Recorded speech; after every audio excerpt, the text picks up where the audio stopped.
Tell us in the comments where in the world you are watching from and at what time, so I can get to know you better. To support the channel for free, don't forget to subscribe and like the video. Imagine a map of Central Europe, not with one powerful country at its heart, but a fractured mosaic of over 30 kingdoms, duchies, and principalities. This was the German Confederation, a land of shared language but divided loyalties. For centuries, it was the battlefield of Europe, its fate decided by foreign powers. How did this collection of disparate states, in the span of a single generation, forge itself into a single mighty empire that would forever alter the balance of power on the continent? This is the story of iron and blood, of shrewd diplomacy and lightning warfare, the story of how one man's indomitable will created a nation, the unification of Germany. Before the arrival of Napoleon Bonaparte, the very concept of Germany was a phantom, a cultural dream adrift in a sea of political fragmentation. The heart of Central Europe was a bewildering mosaic of over 300 states, free cities, and ecclesiastical territories, all loosely bound within the 1,000-year-old, yet politically impotent, Holy Roman Empire. This was a realm where a Bavarian peasant had more in common with his Austrian neighbor than a Prussian from far-off Königsberg. Loyalty was local, tethered to a prince, a bishop, or a city council, not to a unified German nation. Then came the storm. Napoleon's armies, a force of revolutionary modernity, swept across the Rhine. In 1806, after the crushing defeat at Austerlitz, Emperor Francis II abdicated, and the Holy Roman Empire, a ghost long before its official demise, was dissolved. Napoleon redrew the map with the stroke of a pen, consolidating states into the Confederation of the Rhine, a French satellite designed to serve as a buffer and a source of troops. For the first time, vast swathes of German-speaking lands fell under direct foreign domination. The French brought with them administrative reforms, the Napoleonic Code, and the end of feudal privileges. Yet, they also brought heavy taxation, forced conscription for France's endless wars, and the humiliation of occupation. It was in this crucible of foreign rule that a new, powerful consciousness began to form. The shared experience of subjugation became the unlikely catalyst for a shared identity.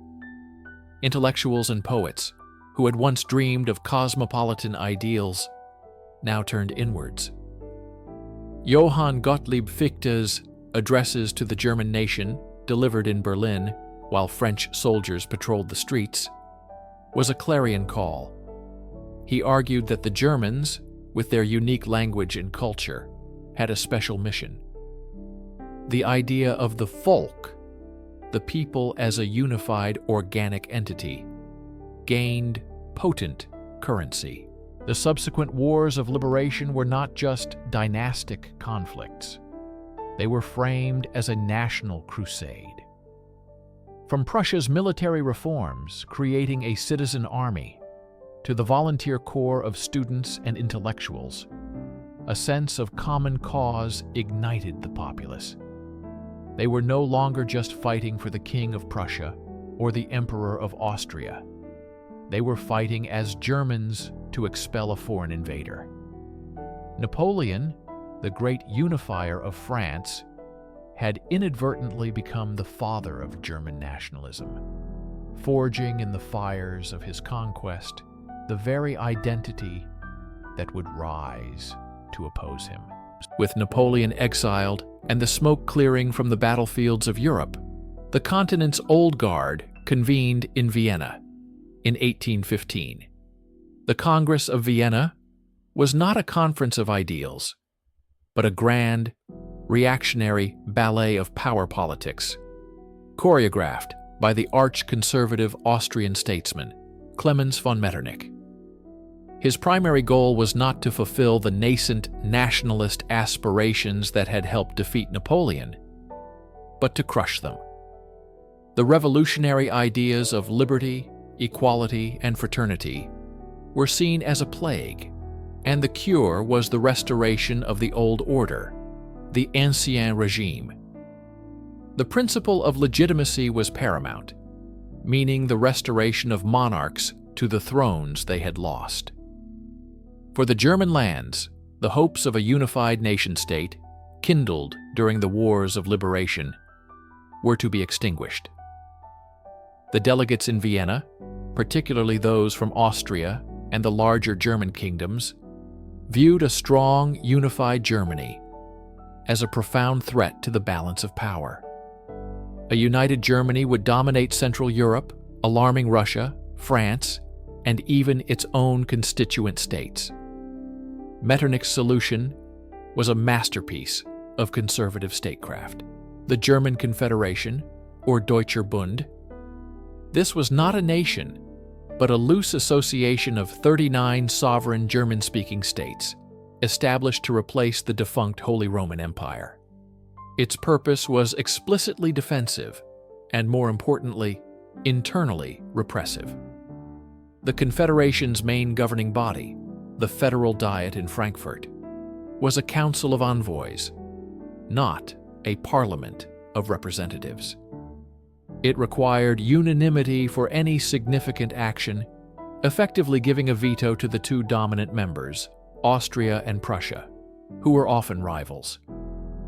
This structure was designed for paralysis, ensuring that no liberal or nationalist movement could gain traction. The Confederation became an instrument for enforcing the status quo. Through decrees like the Carlsbad Decrees of 1819, Metternich's system suppressed press freedom, monitored universities, and outlawed nationalist fraternities. The dream of a united Germany, born in the fight against Napoleon, was deliberately deferred and locked away in a political prison designed by the very monarchs the people had fought to restore. The patchwork of power created at Vienna ensured peace between the great powers for decades. But it did so by sitting on a pressure cooker of popular discontent, turning the German question into a slow-burning fuse, while the political ambitions of German nationalists were being systematically thwarted by the conservative order established at the Congress of Vienna. A different, more subtle revolution was taking root. This revolution was not one of barricades and proclamations, but of tariffs, trade routes, and railway lines. Its primary architect was not a fiery orator, but the pragmatic Kingdom of Prussia. In the early 19th century, commerce within the German Confederation was a logistical nightmare. Each of the 39 states had its own borders, its own customs duties, and its own system of weights and measures. A merchant transporting goods from Berlin to Bavaria might have to stop a dozen times to pay different taxes, making trade prohibitively expensive and inefficient. Prussia, with its territories scattered across northern Germany, felt this fragmentation most acutely. In 1818, Prussia established its own forward-thinking customs union, abolishing internal tariffs within its own lands and setting a single, moderate tariff on external goods. This was the first step. Over the next decade and a half, Prussian diplomats worked tirelessly to persuade other German states to join them.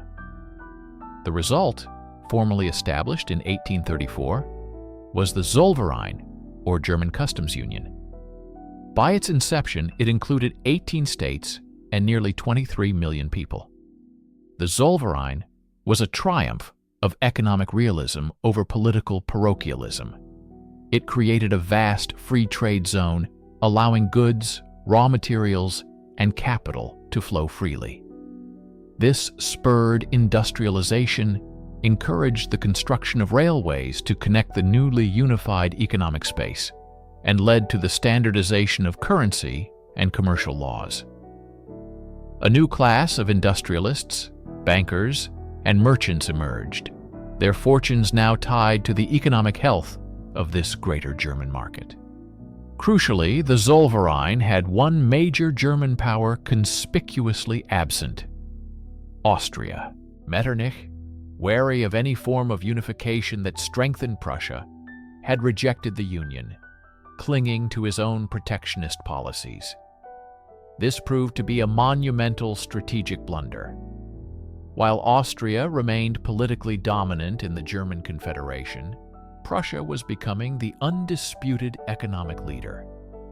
It was building the infrastructure and fostering the economic interdependence that made a political union seem not just desirable, but logical and inevitable. The Zollverein quietly laid the rails upon which German unification would later travel, demonstrating that unity could be forged not only by shared ideals, but by the powerful, practical bonds of shared prosperity. The year 1848 arrived like a political tempest, a springtime of peoples that saw revolutions erupt from Paris to Budapest. The conservative order meticulously constructed by Metternich was suddenly engulfed in flames. In the German states, decades of pent-up frustration with autocratic rule, censorship, and economic hardship exploded onto the streets. Liberals demanded constitutions and parliamentary government. Nationalists demanded a unified German nation. Workers and peasants demanded relief from poverty. For a breathtaking moment, it seemed the old regimes would crumble. Rulers across Germany, including in the mighty states of Prussia and Austria, were forced to make concessions, promising reforms and appointing liberal ministers. The revolution's greatest achievement was the convening of the Frankfurt Parliament in May 1848.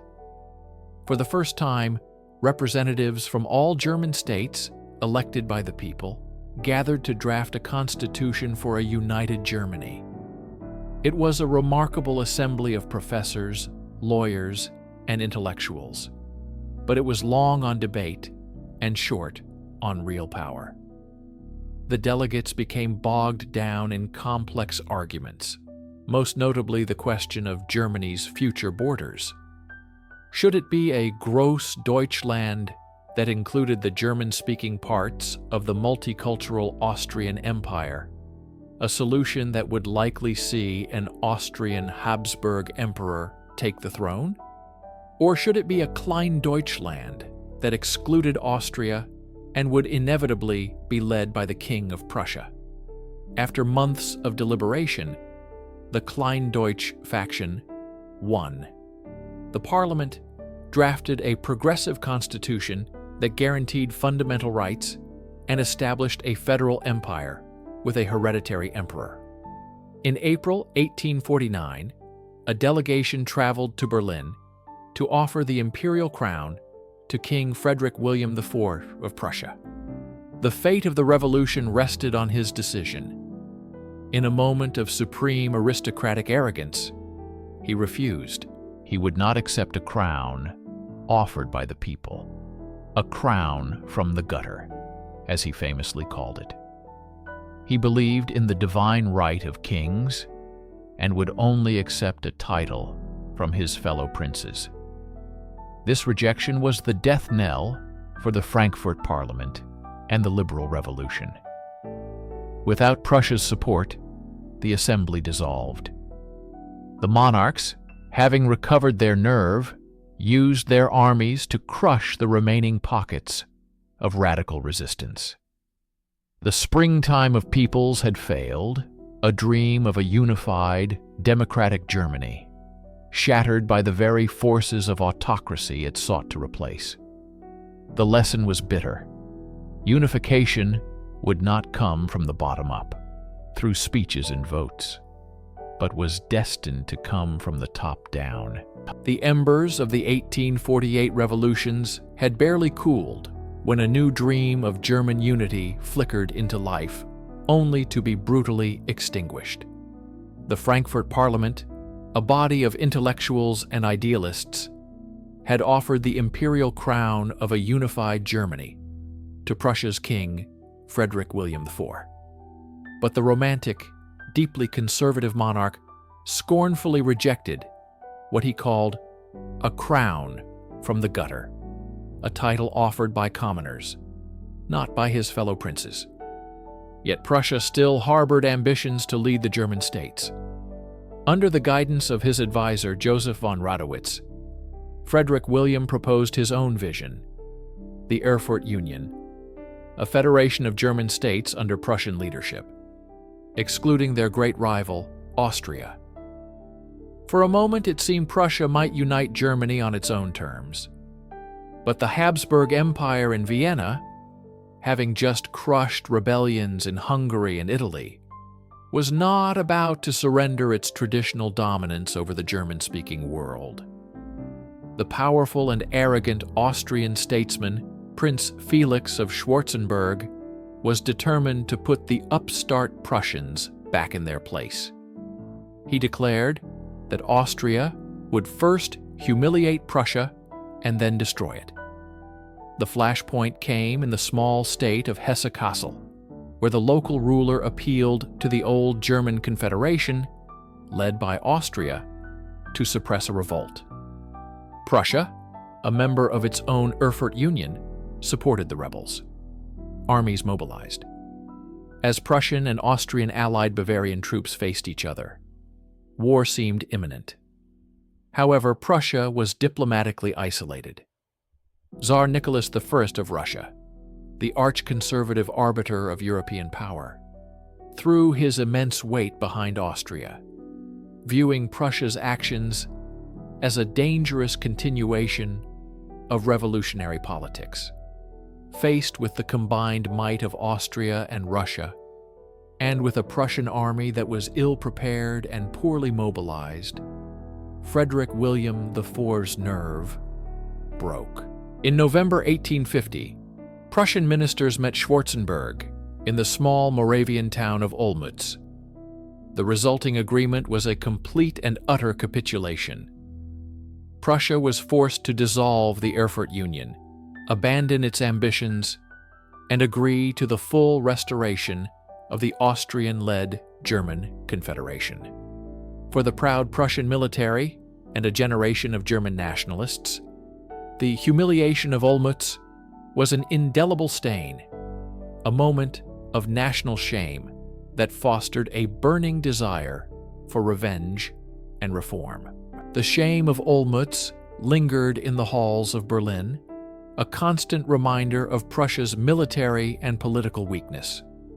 The man who felt this humiliation most acutely was Prince Wilhelm, the brother of the king. A career soldier to his core, Wilhelm had watched the flawed mobilization of 1850 with dismay. He was a pragmatist, not a romantic like his brother, and he believed that Prussia's destiny depended not on lofty ideals, but on the strength of its army. In 1857, when King Frederick William IV suffered a debilitating stroke, Wilhelm became regent, and in 1861, he ascended the throne as King Wilhelm I. His first and foremost priority was the complete overhaul of the Prussian military. The army was still operating under a system established nearly 50 years prior during the wars against Napoleon. It was outdated, too reliant on the civilian militia known as the Landwehr, and too small to compete with the massive armies of Austria or France. To spearhead this transformation, Wilhelm appointed a brilliant and energetic organizer, Albrecht von Roon, as his Minister of War. Together, they devised a radical reform plan. They would increase the annual number of conscripts by a third, from 40,000 to 63,000. They would extend the mandatory term of service in the regular army to 3 years, instilling greater discipline and professionalism. Crucially, they sought to marginalize the Landwehr, a force considered politically unreliable and less effective by the military elite, integrating its best elements into the main army reserves. This program was not merely a technical adjustment. It was a revolution, and it immediately ignited a fierce political firestorm. The liberal-dominated lower house of the Prussian parliament, the Landtag, saw the reforms for what they were: a massive power grab by the monarchy. They feared the creation of an enormous, indoctrinated army loyal only to the king, an instrument to crush domestic dissent. They balked at the immense cost and fiercely defended the Landwehr as the embodiment of the citizen in uniform. For 4 years, a bitter constitutional crisis raged. The Landtag repeatedly refused to approve the necessary budget, using its power of the purse to block the king's will. The conflict pushed the stoic, aging king to the brink of despair. Convinced his life's work was doomed, Wilhelm I drafted a letter of abdication, ready to surrender his crown. The Prussian state was paralyzed. The king and the parliament were locked in an intractable struggle, a constitutional crisis that threatened to unravel the monarchy itself. A deeply despondent Wilhelm I, his army reforms blocked and his authority challenged, was prepared to abdicate in favor of his more liberal-minded son, Crown Prince Frederick. In this moment of supreme crisis, Minister of War Albrecht von Roon made a final, desperate move. He sent a coded telegram to the Prussian ambassador in Paris, a man known for his reactionary views, his sharp intellect, and his utter ruthlessness. The message was stark: periculum in mora, dépêchez-vous, danger in delay, hurry.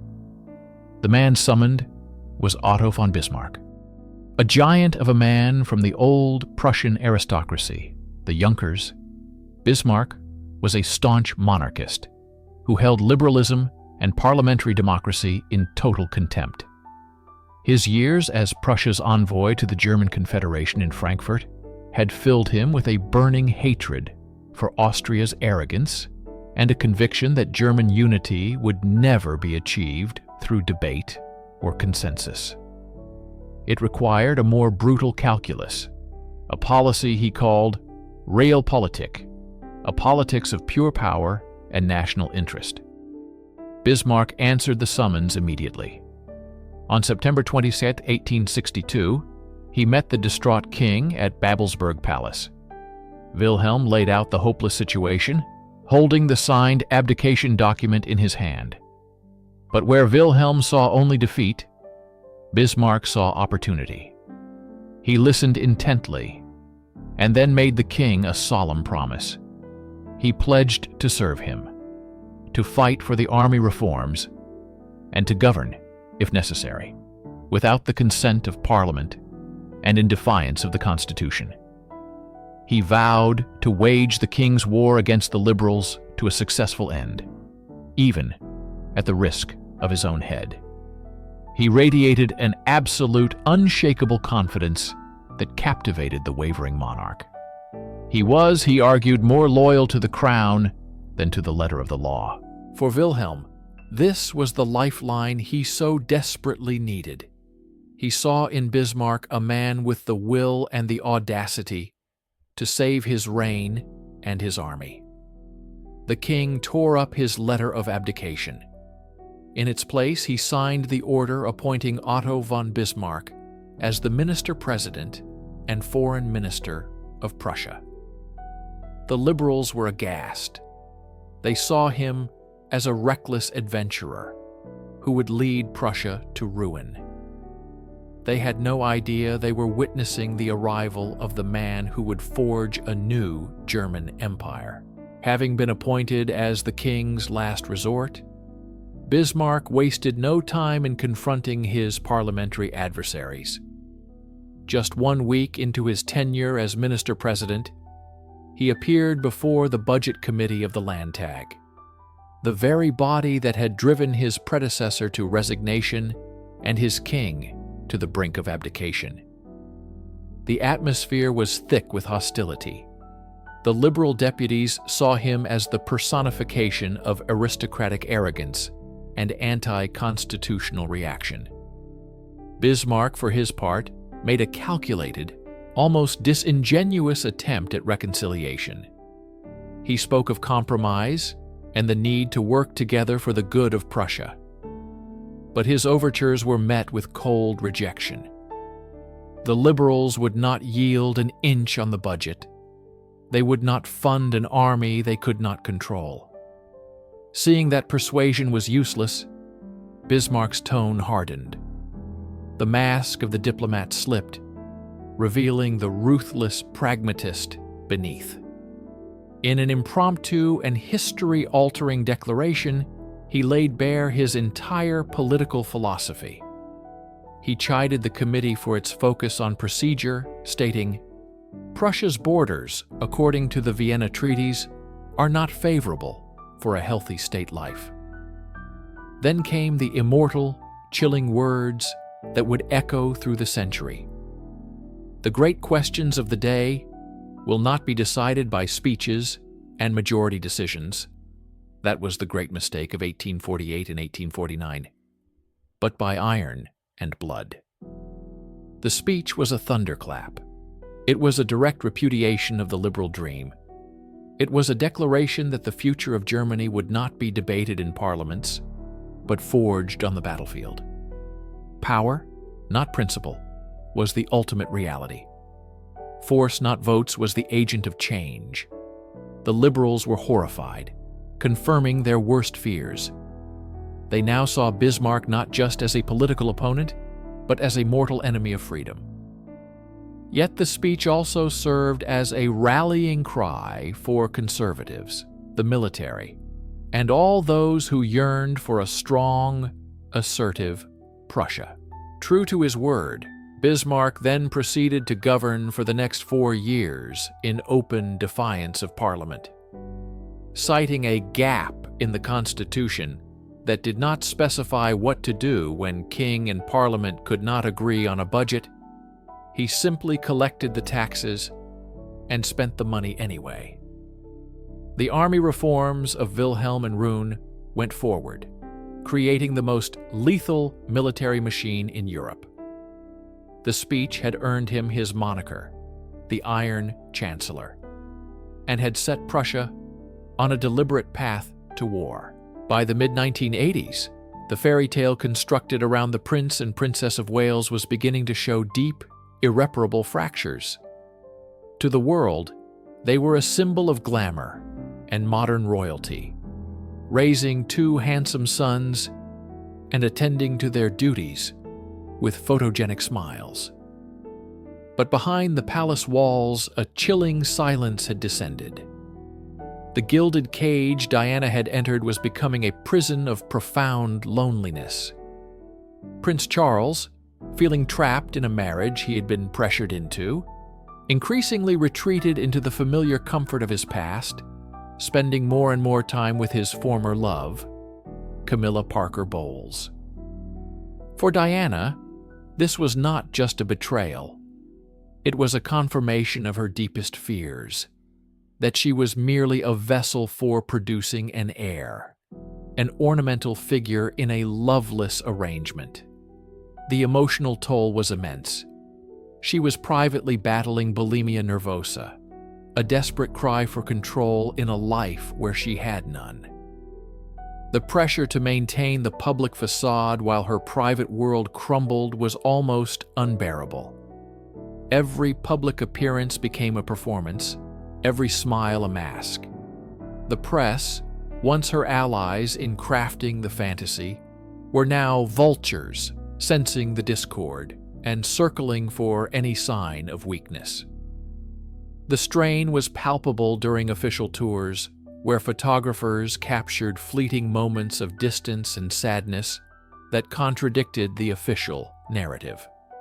Diana found herself increasingly isolated within the firm, the cold institutional machinery of the monarchy. She felt watched, judged, and misunderstood. It was in this crucible of private anguish that a new resolve began to form.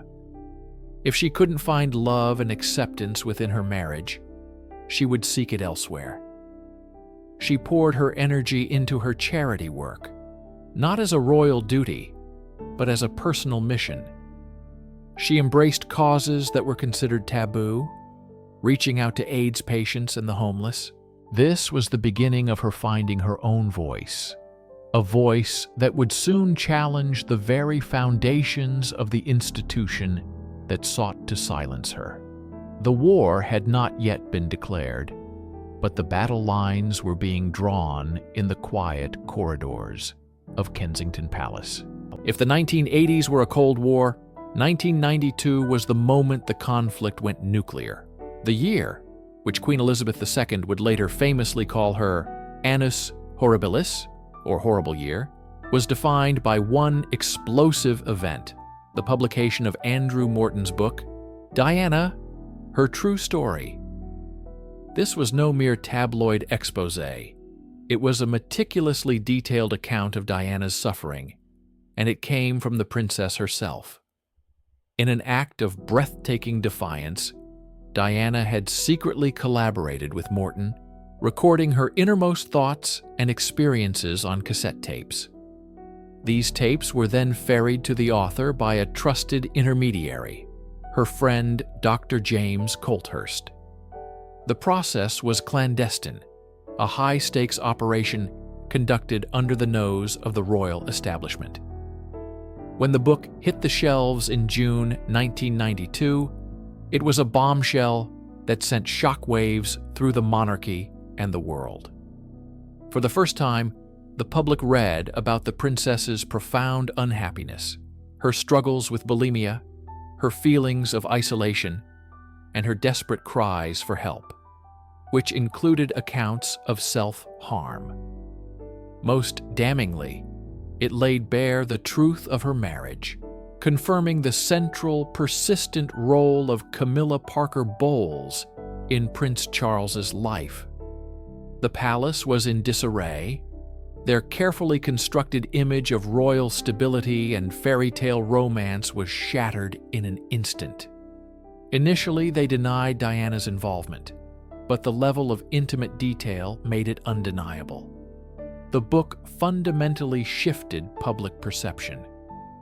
Diana was no longer just a fashion icon.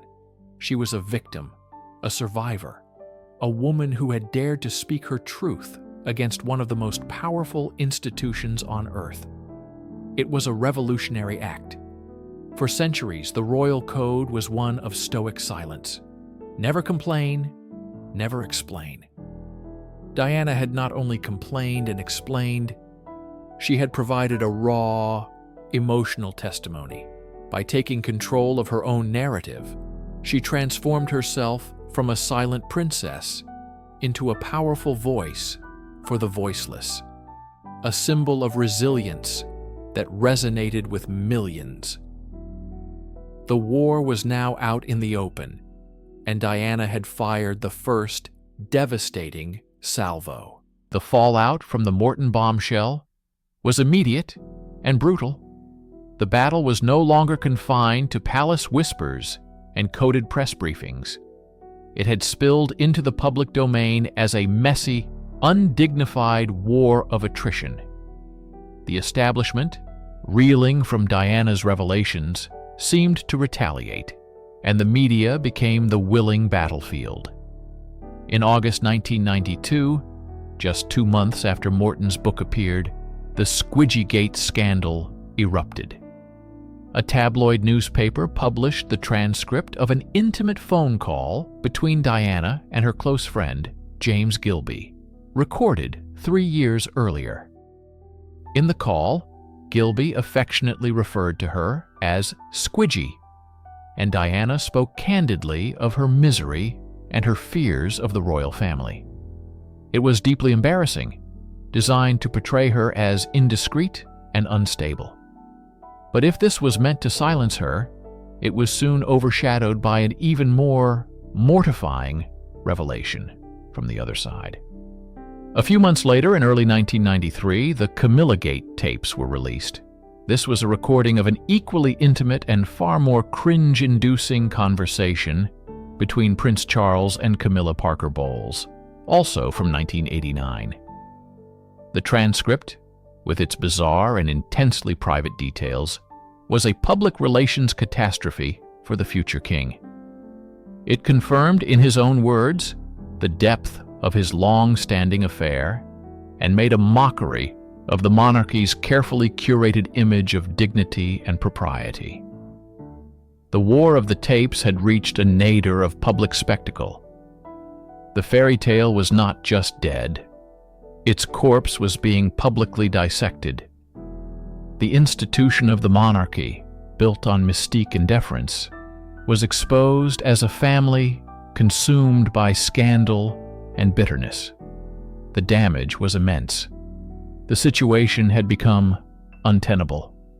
On December 9, 1992, Prime Minister John Major stood before the House of Commons and made a solemn announcement.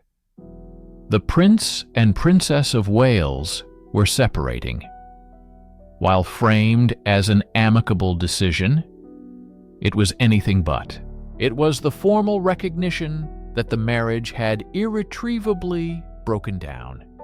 It was a ceasefire, but not the end of the war. The couple were now formally separated, free to lead their own lives, but they were still bound by duty and their children. The next phase of the conflict would be a battle for their public roles and their very futures. By late 1995, 3 years after the separation, Princess Diana felt she was being systematically squeezed out of public life. She believed her enemies in the palace were briefing against her, painting her as mentally unstable and irrelevant. Cornered and determined to fight back, she made the most audacious move of her life. She secretly invited a BBC Panorama team, led by journalist Martin Bashir, into Kensington Palace for an interview. It was an act of open rebellion, conducted without the knowledge or permission of the Queen or any royal advisors. When it aired on November 20th, 1995, it was watched by a staggering 23 million people in Britain alone. It was 55 minutes of television that shook the monarchy to its core. With her signature doe-eyed gaze fixed on the camera, Diana spoke with a devastatingly calm candor. She confirmed the rumors, the betrayals, and the pain that had defined her royal life. She delivered the line that would become immortal. When asked if Camilla Parker Bowles was a factor in the breakdown of her marriage, she replied, "Well, there were 3 of us in this marriage, so it was a bit crowded." She went further, admitting to her own affair with James Hewitt, and, most shockingly, questioning Prince Charles's desire and suitability for the throne. But the interview was not just an attack. It was a masterful rebranding of her own identity. When asked if she would ever be queen, she delivered her masterstroke. "I'd like to be a queen of people's hearts, in people's hearts, but I don't see myself being queen of this country." With that single phrase, she bypassed the institution and forged a direct, powerful bond with the public. She was positioning herself as the emotional heart of a nation, in direct contrast to the cold, unfeeling establishment she was fighting. The reaction was seismic. The public overwhelmingly sided with her. For the Queen, this was the final straw. The interview had made the monarchy a global soap opera and rendered the position of the Prince and Princess of Wales untenable. Within weeks, she wrote to both Charles and Diana, urging them to proceed with an early divorce. Diana had won the battle for public opinion, but in doing so, she had sealed her exile from the royal family. She was now more popular and powerful than ever, but also more alone. In the annals of modern warfare, The Battle of Königgrätz in 1866 stands as a watershed moment. It was here that the Prussian army, armed with the revolutionary Dries needle gun, shattered the Austrian forces. The needle gun, a breech-loading rifle, allowed soldiers to fire 5 times faster than their muzzle-loading adversaries, firing from a prone position while the Austrians had to stand to reload. It was a technological advantage that turned a battle into a rout, a swift, decisive victory that redrew the map of Europe. For Princess Diana, her 1995 Panorama interview with Martin Bashir was her Königgrätz. The British monarchy, a centuries-old institution, was the Austrian Empire, powerful, traditional, and accustomed to controlling the narrative. Diana, however, had her own needle gun, the television camera. In the quiet confidentiality of Kensington Palace, she prepared an ambush that the palace never saw coming. While they were still operating on the old rules of engagement, brief, controlled statements, and a stiff upper lip, Diana had embraced a new form of warfare. Her weapon wasn't steel, but vulnerability. Her ammunition wasn't lead, but devastatingly honest sound bites. Phrases like, "There were 3 of us in this marriage, so it was a bit crowded," and her candid admission of her own struggles and affairs were fired with breathtaking speed and precision. The palace, like the Austrian infantry, was left exposed, unable to reload its traditional defenses of silence and protocol quickly enough. The interview was broadcast to over 23 million people in the UK alone. The impact was immediate and catastrophic for the monarchy's image. Diana had seized the strategic high ground, defining the conflict on her own terms and winning the battle for public opinion in a single, devastating hour. It was a decisive victory, one that fundamentally altered the power dynamic and proved that the old guard was fatally unprepared for the tactics of a modern media war. Following the Prussian victory at Königgrätz, the old German Confederation, dominated by Austria, was dissolved. In its place, Prussia forged a new entity, the North German Confederation. This was not merely a territorial gain. It was the creation of a new, formidable power structure with Prussia at its helm, a state built on military strength, industrial might, and a unified political will. It was the precursor to the German Empire, a clear signal that a new force had emerged to challenge the old European order. After the decisive victory of her Panorama interview, Diana found herself in a similar position. The divorce, finalized in August 1996, dissolved her formal connection to the House of Windsor. She was cast out of the old Confederation. Yet, instead of fading into obscurity, as perhaps some had hoped, she began to construct her own. She emerged as a new, independent, global power, a humanitarian queen without a throne. Her North German Confederation was a global coalition of charities, activists, and a loyal public, all unified under her charismatic leadership. She was no longer just the former wife of the heir. She was Diana, a singular entity. Her campaign against landmines was her masterstroke in this new state-building exercise.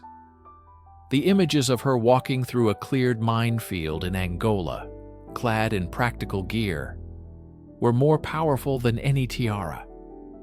She was demonstrating her influence on the world stage, independent of the British government or the royal family. She forged alliances not with monarchs, but with figures like Nelson Mandela and the Dalai Lama. She was consolidating her power, using the media she now understood so well to broadcast the values of her new confederation: compassion, action, and a direct connection to the people. This new power base was a direct challenge to the monarchy, proving that her influence was personal, not constitutional.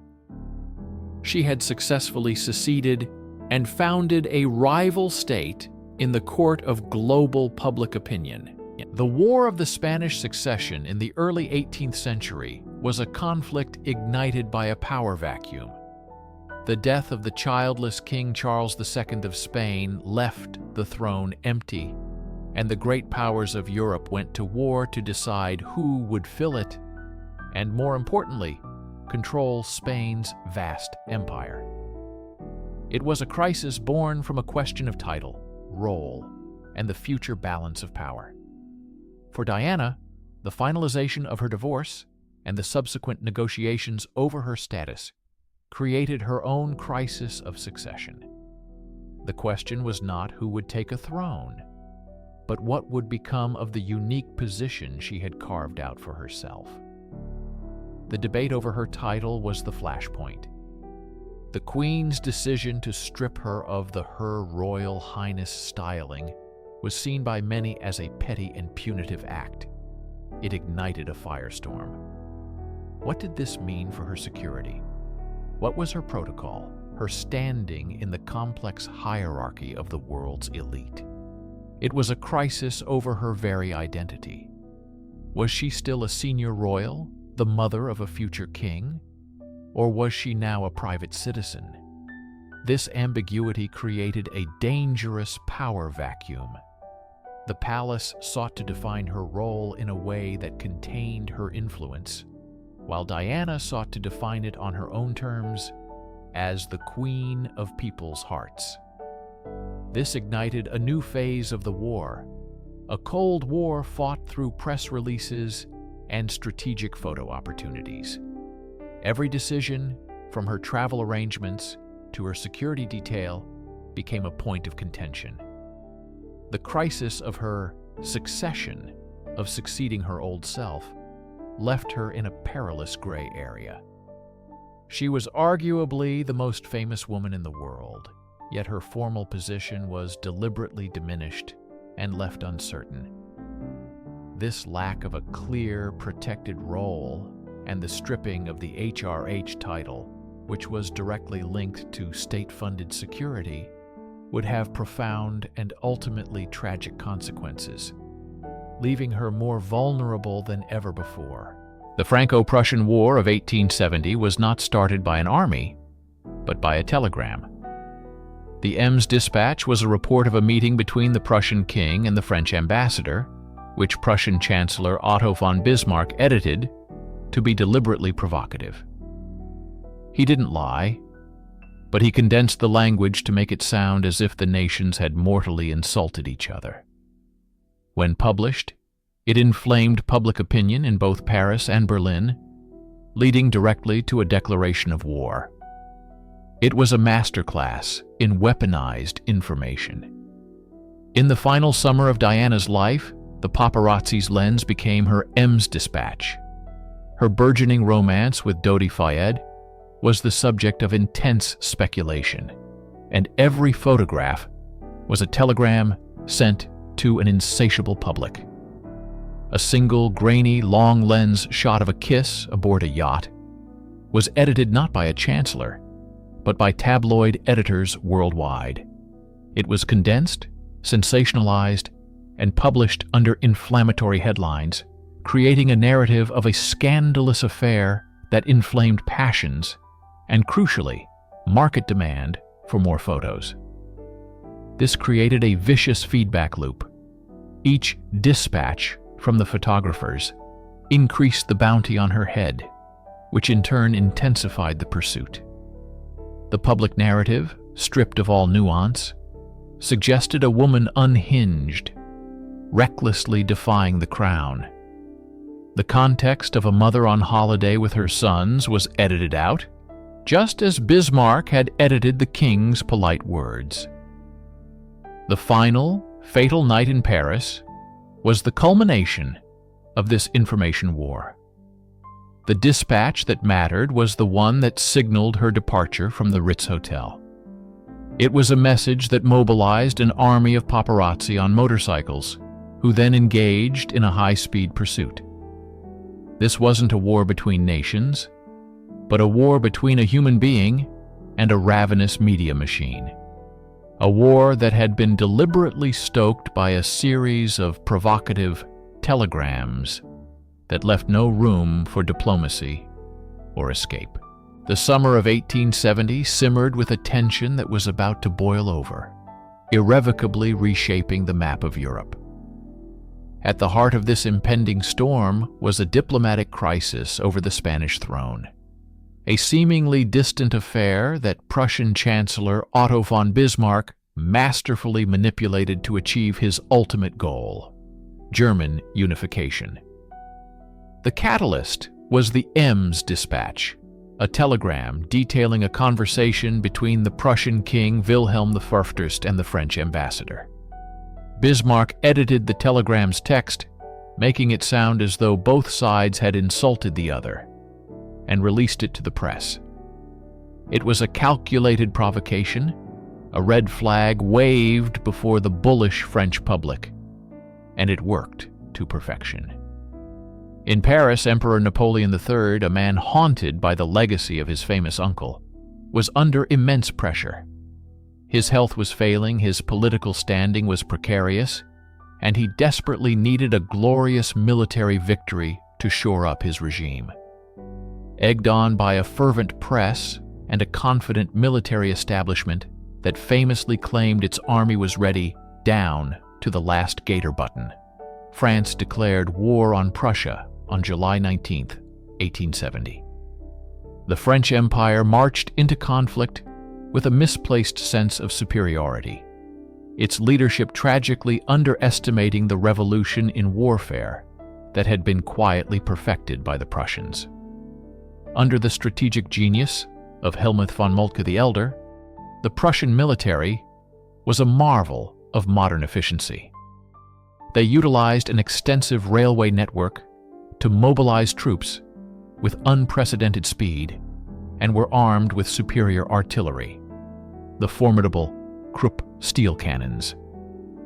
While the French had the superior Chassepot rifle, their tactics and leadership were mired in the past. The initial French advances faltered, and the Prussian war machine relentlessly pushed into French territory. The decisive moment came at the Battle of Sedan on September 1st. In a catastrophic encirclement, the main French army was trapped and systematically decimated.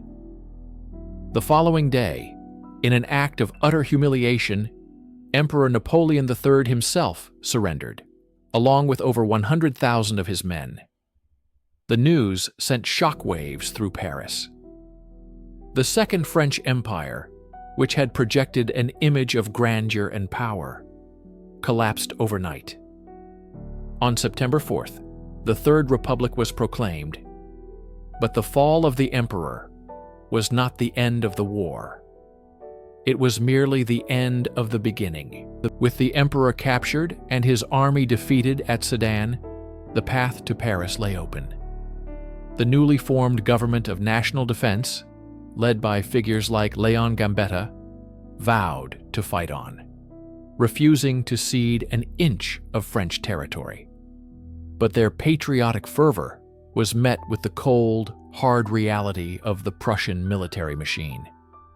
By September 19, 1870, Moltke's forces had completely encircled the French capital, cutting it off from the outside world. The siege of Paris had begun. What followed was a grueling ordeal of 132 days, a trial that would test the city's spirit to its absolute limit. As autumn turned into one of the harshest winters on record, the vibrant, cosmopolitan heart of Europe was transformed into a frozen, starving prison. Food supplies dwindled at an alarming rate. Parisians, accustomed to the finest cuisine, were reduced to eating anything they could find. Horses from the city's omnibuses were the first to go, followed by cats, dogs, and rats, which were sold openly in butcher shops. In a desperate act that symbolized the city's plight, The animals in the Jardin des Plantes Zoo, including the famous elephants Castor and Pollux, were slaughtered for their meat. Communication with the outside world became a feat of ingenuity, relying on carrier pigeons and manned balloons that floated over enemy lines, their fate left to the mercy of the winds. Gambetta himself made a dramatic escape by balloon to rally resistance in the provinces. Inside the city, morale fluctuated wildly. Citizens formed the National Guard, determined to defend their homes, but their courageous but poorly organized breakout attempts, known as sorties, were consistently repulsed with heavy losses. Starting in early January 1871, the Prussians began a systematic bombardment of the city. Krupp shells rained down on residential neighborhoods, shattering buildings and civilian lives, a terror tactic designed to break the will of the people. The constant hunger, the biting cold, and the ever-present fear of shelling forged a shared experience of suffering and defiance. Paris was on its knees, but it was not yet broken. The siege was a crucible, burning away the frivolity of the Second Empire and leaving behind a hardened, resilient, but deeply scarred national identity. While Paris starved and froze, another, far grander drama was unfolding just a few miles away, in the opulent heart of French royal history. Otto von Bismarck was on the cusp of realizing his life's work, and he chose a venue of profound symbolic power for its coronation, the Palace of Versailles. This was not merely a convenient location, it was a calculated act of political theater, designed to both glorify the new Germany and humiliate a defeated France. The final piece of Bismarck's unification puzzle was persuading the southern German states, particularly Bavaria, to accept the leadership of the Prussian king. It required all of his diplomatic cunning, backroom deals, and even a secret slush fund to secure the reluctant agreement of Bavaria's eccentric King Ludwig II. His next challenge was the monarch himself. King Wilhelm I of Prussia was a traditionalist. He saw himself as King of Prussia by divine right and was hesitant to accept the new, seemingly artificial title of German Emperor. He feared it would diminish his Prussian crown. Bismarck had to persuade, cajole, and practically force the aged king to accept the imperial title. On January 18, 1871, an auspicious date marking the 170th anniversary of the crowning of the first Prussian king, the ceremony took place. In the magnificent Hall of Mirrors, the very room that had witnessed the zenith of French power under Louis XIV, the princes of the German states and high-ranking military officers gathered. The hall was filled not with elected representatives of the people, but with the architects of a victory won by blood and iron. Surrounded by paintings celebrating French military glories, Wilhelm I, standing on a specially constructed dais, was proclaimed German Emperor. The moment was electric, a seismic shift in the European order. The new German Empire, the Second Reich, was born not from liberal revolution or popular consent, but from the acclamation of monarchs and generals in the conquered enemy's most sacred palace. It was a powerful, arrogant statement to the world, a declaration that a new, formidable power had arrived, forged on the anvil of war and destined to dominate the continent. The proclamation in the Hall of Mirrors was the symbolic climax, but the war's official end required a formal treaty. 10 days after the ceremony at Versailles, a beleaguered Paris finally capitulated. The subsequent Treaty of Frankfurt, signed in May 1871, was punitive and laid the groundwork for decades of future animosity. France was forced to pay a staggering war indemnity of 5 billion gold francs, a sum so large it was intended to cripple the French economy for a generation. Prussian troops would occupy parts of France until the debt was fully paid. Even more devastating was the territorial loss. Germany annexed the provinces of Alsace and most of Lorraine, regions with a complex identity, largely German-speaking but deeply attached to France since the time of Louis XIV. This annexation was not just a strategic acquisition for Germany, it was a festering wound in the French national psyche. The loss of the lost provinces fueled a powerful and enduring desire for revenge, a sentiment known as revanchism that would define French foreign policy for the next 40 years. For Germany, the victory ushered in an era of unprecedented economic growth and industrial expansion. The French indemnity payments fueled a massive boom, and the unified state under the chancellorship of Bismarck became the dominant industrial and military power on the continent. The old European balance of power, carefully maintained since the Napoleonic Wars, was shattered. A new, dynamic, and ambitious empire now sat at its center, altering every diplomatic calculation.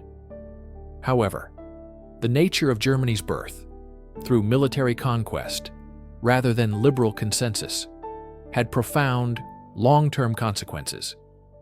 It entrenched the power of the Prussian military and aristocratic elite within the new state, creating a society that prized authority and militarism. The humiliation of France and the creation of a powerful, authoritarian Germany established a new and dangerous fault line in European politics. The echoes of the cannons at Sedan and the cheers in the Hall of Mirrors would reverberate through the decades, creating the very tensions that would ultimately explode into the cataclysm of the First World War in 1914. A new order had been established, but it was an order built on a foundation of conquest and resentment, a peace that was merely a prelude to a greater war.